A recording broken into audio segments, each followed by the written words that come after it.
beaucoup. Aujourd'hui, je suis venu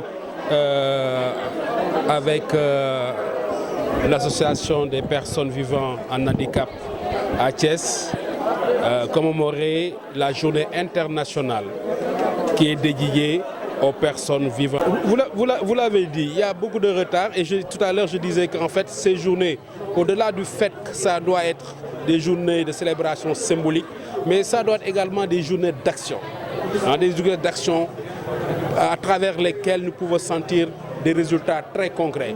Aujourd'hui, c'est 15% de la population mondiale. Je disais aujourd'hui, sur 1000 Sénégalais, vous avez 75 handicapés.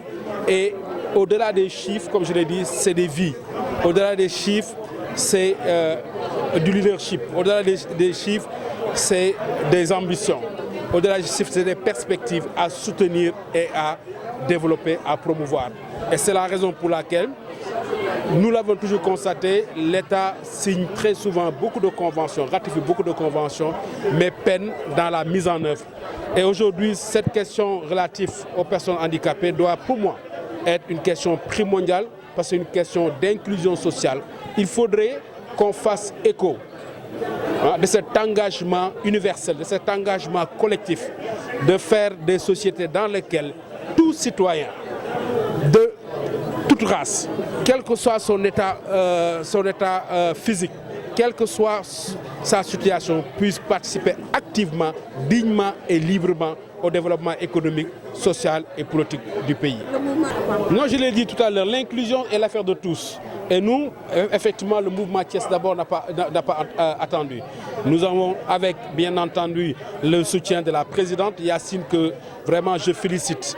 Tout à l'heure, nous avons entendu les beaux témoignages qui ont été faits à son égard. Et nous voyons tous l'effort et le travail qu'elle abat pour permettre aux personnes handicapées de pouvoir être dans de très bonnes conditions. Et naturellement, nous l'avons soutenu, nous continuerons à le soutenir à travers d'autres actions. Et tout à l'heure, je l'ai dit, et c'est un cri de cœur, pour assurer ce leadership des personnes handicapées, il faudrait nécessairement l'accessibilité aux infrastructures. Et je dis tout simplement une ville accessible.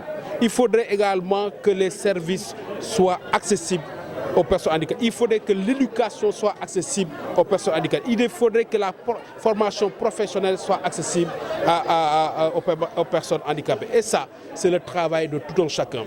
Et la mobilité est extrêmement importante. Nous l'avons constaté.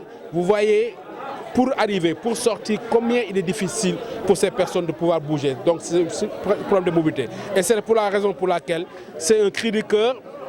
Et je demande, et c'est un appel très fort, aux autorités locales, aux autorités administratives, aux autorités nationales de pouvoir doter ce centre d'un bus qui permettra à ce centre de pouvoir déplacer ses membres de manière très facile. C'est un engagement que j'ai pris et ça fait partie de mon programme. Si Dieu me le permet, si Dieu le veut, si les Thiessois le veulent, si Mme Yacine avec l'ensemble des associations, des personnes handicapées le désirent et le veulent, je voudrais, une fois arrivé à la mairie, pouvoir doter l'ensemble des organisations des personnes avec un handicap de moyens de transport très efficaces, qui les permettra de pouvoir développer les activités de manière régulière.